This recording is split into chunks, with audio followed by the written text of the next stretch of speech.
Hi friends, நான் மாலினி. இன்னைக்கு ரொம்பவே டேஸ்டி அண்ட் ஈஸியான ரவா கிச்சடி ரெசிபி தான் பார்க்க போறேங்க. வாயில வச்சோன்னே அப்படியே வெண்ணெய் மாதிரி கரைஞ்சிடும். ரவா கிச்சடினா நம்ம இந்த ஃபங்க்ஷன்ஸ்லயும் மேரேஜ்ல எல்லாம் சாப்பிடும் போது ரொம்பவே என்ஜாய் பண்ணி சாப்பிடுவோம். அதே வீட்டுல செஞ்சா அந்த மாதிரி டேஸ்ட் கிடைக்காது, யாருக்குமே பிடிக்காது, வீட்டுல வேண்டான்னு சொல்லுவாங்க. ஆனா நான் சொல்லியிருக்கிற மெத்தட்ல ரவா கிச்சடி செஞ்சு பாருங்க, அப்படியே நம்ம ஃபங்க்ஷன் ஸ்டைல்ல கிடைக்குங்க. டேஸ்டும் அல்டிமேட்டா இருக்கும். ரொம்ப ஈஸியா எப்படி செய்யறதுன்னு பார்க்கலாங்க. ரவா கிச்சடி செய்யறதுக்கு பேன்ல 2 டேபிள் ஸ்பூன் ஆயில் ஆட் பண்ணிக்கிறேன். 1 டேபிள் ஸ்பூன் நெய் சேர்த்துக்கிறேங்க. நெய் ஆப்ஷனல் தான், உங்களுக்கு வேணும்னா சேர்த்துக்கோங்க, இல்லைன்னா ஸ்கிப் பண்ணிக்கோங்க. 1 டீஸ்பூன் கடுகு, 1 டீஸ்பூன் உளுத்தம் பருப்பு ஆட் பண்ணிக்கலாம். 1 டேபிள் ஸ்பூன் கடலை பருப்பு சேர்த்துக்கலாங்க. நல்லா ஃப்ரை பண்ணி விட்டுக்கலாம். நல்லா ஃப்ரை ஆயிடுச்சு.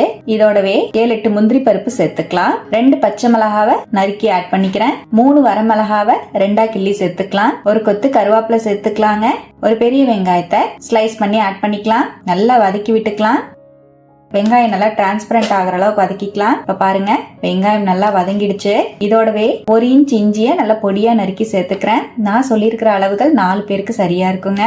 நல்லா வதக்கிக்கலாம். இஞ்சியையும் சேர்த்து நல்லா ஃப்ரை பண்ணிட்டேன். இப்ப இதோட ஒரு பெரிய சைஸ் தக்காளி பழத்தை பொடியா நறுக்கி சேர்த்துக்கலாம். 1/2 கப் அளவு ஃப்ரெஷ்ஷான பட்டாணி சேர்த்துக்கிறேன். 1 கேரட்டை பொடியா நறுக்கி சேர்த்துக்கலாம். 1/4 கப் அளவு பீன்ஸ் ஆட் பண்ணிக்கலாங்க.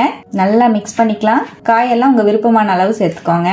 நல்லா மிக்ஸ் பண்ணிட்டு இதோடவே 1 டீஸ்பூன் உப்பு சேர்த்துக்கலாங்க. நல்லா மிக்ஸ் பண்ணி விட்டுருவோம். உப்பையும் சேர்த்து காயோட நல்லா ஒரு வாட்டி ஹை ஃபிளேம்ல வச்சு கலந்து விட்டுட்டு இதோடவே நான் இந்த கப்ல தான் ரவையை அளந்து சேர்க்க போறேங்க. 1 கப் ரவைக்கு 5 கப் அளவு தண்ணி சேர்த்துக்கலாம். இப்ப நான் 5 கப் அளவு தண்ணி சேர்த்துட்டேன். நல்லா மிக்ஸ் பண்ணிட்டு இந்த டைம்ல உப்பு லைட்டா செக் பண்ணிக்கோங்க. உப்பு லைட்டா தூக்கலா இருக்கிற மாதிரி சேர்த்துக்கோங்க. 1/4 டீஸ்பூன் மஞ்சள் பொடி சேர்த்துக்கலாங்க. நம்ம ரவா கிச்சடி லைட்டா எல்லோ கலர் வரும், அதுக்காக மஞ்சள் பொடி சேர்த்திருக்கேன். உங்களுக்கு வேண்டாம்னா ஸ்கிப் பண்ணிக்கோங்க. நல்லா மிக்ஸ் பண்ணி விட்டுட்டு ஹை ஃபிளேம்லயே அப்படியே விட்டுறலாங்க. தண்ணி நல்லா கொதி வரட்டும். கொதி வந்ததுக்கு அப்புறமா ரவையை சேர்த்துக்கலாம். ரவையை நம்ம வறுத்து சேர்க்கணும்னு அவசியம் கிடையாது. நான் வறுக்காத ரவை தான் சேர்த்திருக்கேன். வறுக்காத ரவை சேர்த்தீங்கனாலே சூப்பரா வரும். கண்டிப்பா இந்த மாதிரி ட்ரை பண்ணுங்க. இப்ப பாருங்க, நல்லா கலந்து விட்டுட்டே இருக்கேன். தண்ணி நல்லா கொதிக்க ஆரம்பிச்சிருச்சு. நல்லா மிக்ஸ் பண்ணிட்டு இப்ப நம்ம 1 கப் ரவை சேர்த்துக்கலாங்க. ரவையை நல்லா இந்த மாதிரி தூக்கி பரப்பி சேர்த்துக்கோங்க. அப்பதான் கட்டிப்படாம இருக்கும். நல்லா மிக்ஸ் பண்ணிக்கலாம். ரவை சேர்த்ததுக்கு அப்புறம் மீடியம் ஃபிளேம்ல வச்சு கைவிடாம நல்லா மிக்ஸ் பண்ணிட்டே இருக்கணுங்க.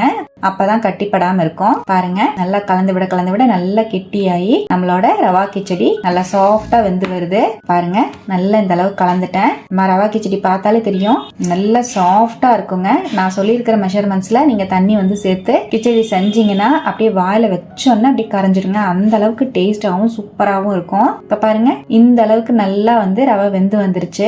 நல்லா மிக்ஸ் பண்ணிட்டு இதோடவே ஒரு கை அளவு நறுக்கின மல்லித்தலை சேர்த்துக்கிறேன். நல்லா மிக்ஸ் பண்ணி விட்டுக்கலாம். நல்லா கலந்து விட்டுட்டு அப்படியே மீடியம் ஃபிளேம்லயே மூடி போட்டு ஒரு 2-3 நிமிஷம் அப்படியே விட்டுறலாங்க.